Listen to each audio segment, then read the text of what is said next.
తొందరగా బస్సుకి టైం అయిపోతున్నదా. వస్తున్నానండి. బస్సు ఆల్రెడీ వెళ్ళిపోయింది. నేను ముందే చెప్పినా నీకు వంట తొందరగా చేయమని. నేనేం చేసేది, బట్టలు ఉతికే లోపల లేట్ అయిపోయిందా.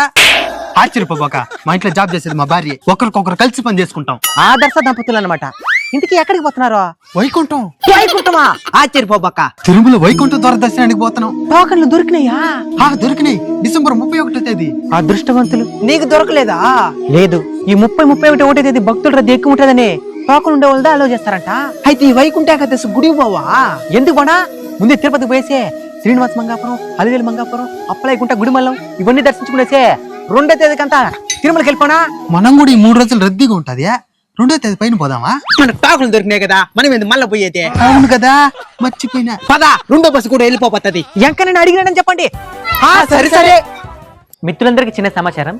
తిరుమలలో వైకుంఠ ఏకాదశి సందర్భంగా డిసెంబర్ 30 నుంచి జనవరి 8 దాకా దాదాపు 10 రోజుల పాటు వైకుంఠ ద్వార దర్శనాన్ని భక్తులకు అందించబోతున్నారు. ఇందులో భాగంగా డిసెంబర్ 30, 31, 1 తేదీలలో భక్తుల రద్దీని దృష్టిలో పెట్టుకుని స్లాటెడ్ సర్వదర్శన టోకన్లను ఆల్రెడీ అందించడం జరిగింది.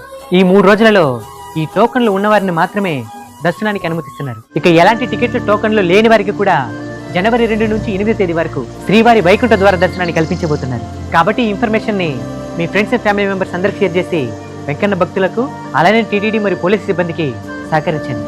గోవింద గోవింద.